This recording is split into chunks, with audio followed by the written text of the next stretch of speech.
22 minutes and 42 seconds have gone by without a line of dialogue being spoken, without a single narrative thread being woven, without the slightest hint of what this movie is or will be about. This comment you make about no dialogue being spoken is rather perplexing. You seem to be under the impression that what a film is and can be has a strict definition, and that you are somehow in possession of this definition. Even though you make more comments to this effect later on, I'm going to go ahead and cover this subject now, as this dialogue comment is especially egregious. There is no rule that a movie requires dialogue. Aside from the fact that you are completely ignoring the origins of film, which were silent, absence of dialogue and use of silence are tools just like music and cinematography are tools, and you should know this. I mean, are you playing dumb here? Please tell me that you are.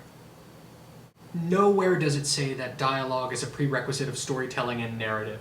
Your complaint is equivalent to saying that Schindler's List was impossible to follow because it was filmed in black and white. Color would change and detract from the excellence of that film. Dialogue would do the same thing here. And besides, are you really upset because Kubrick made the rather perilous decision to not have his monkeys talk? Now sure, we can have a discussion about length and form and three-act structure and so on, but what you cannot do is act as an authority on the imaginary limitations of that form and then complain when a filmmaker goes outside of them in order to tell his story. Now, it's interesting that you would use the word woven at this point, because weaving is a wonderful description of what Kubrick is doing here. And as for what the weave can tell us so far, the movie is about the consequences of the intervention of the superior intelligence on the evolution of mankind, and that's just so far. Look, Matthew, if you can't keep up with the conversation, it's best just to not say anything at all. Now, during the moon sequence, you bust out your brilliant Lord of the Rings analogy. Let's go to the tape.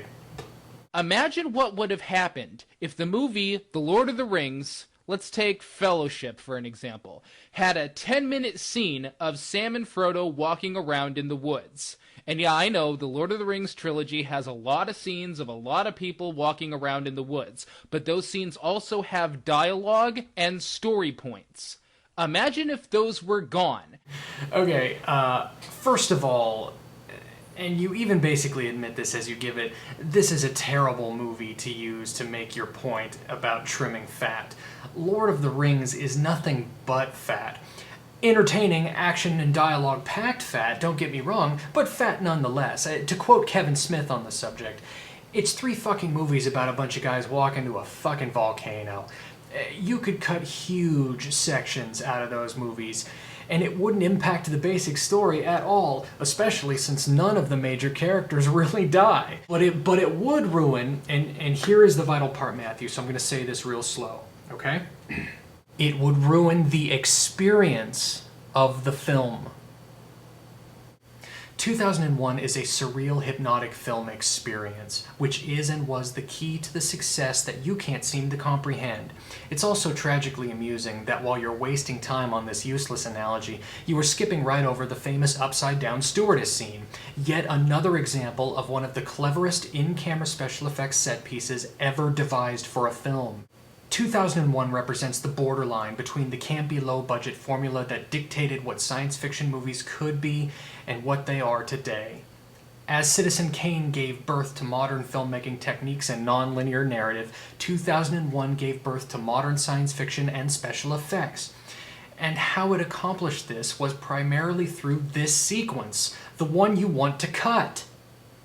You warn us Kubrick fans that your cutting the scene will sting.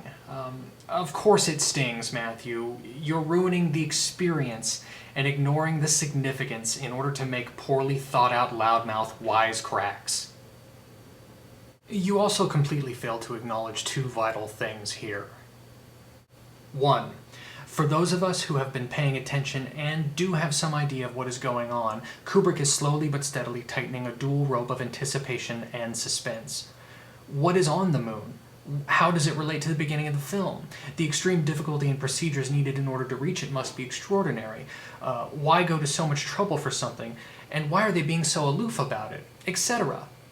But number two, you also fail to acknowledge the impact this sequence must have and did have on audiences at the time before anyone really knew exactly what the surface of the moon looked like. Here was the best guess ever made in film, handled in such a realistic and methodical way that even the Apollo astronauts are known to have remarked upon immediately returning from the moon how it was just like 2001.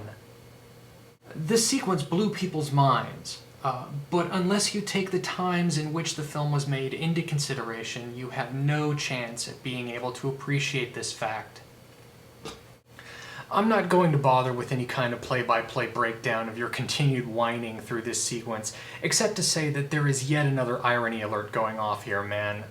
Your review of 2001, especially during this entire moon sequence, consists entirely of exactly what you're complaining about not liking in the film.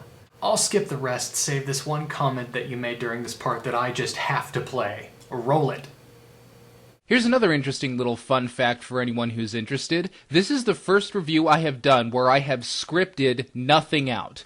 Finally, an accurate statement based on evidence, although just as unnecessary as everything else you've said so far, Matthew. We know, Matthew, nothing could be more obvious than the fact that you did not script this review. We did not need to watch the first hour of this movie. This is true of every movie ever made, but it is predicated on the assumption that you do not have any desire or ability to understand the second hour of the movie.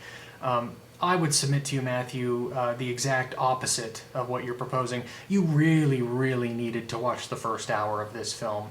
You didn't, so of course you have no hope of understanding the second hour, or the entire film itself for that matter. By this point you are hopelessly lost, with absolutely no chance of gleaning anything from the experience of the film, and guess what, Matthew? It's not the film's fault. What's the matter, Matthew? The movie just doesn't have enough action for you? That's what it is. You want an action movie, and if it's not fast and loud enough, you're just not interested. Well, to those naysayers, I have only one word for you. Gattaca.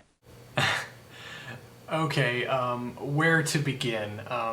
To even mention a film like Gattaca in a review of 2001 says way more about you than I have or ever could in this entire rant. At this point, you're basically self-satirizing, and I'm not going to stand in your way. But you don't even seem to understand what kind of a movie Gattaca is, or how completely inappropriate it is in terms of proving your case. Now, Gattaca, while a very good and rather underrated science fiction film, is primarily a mystery suspense thriller. We're not talking here about Jim Jarmusch's Down by Law. We're talking about the science fiction equivalent of North by Northwest.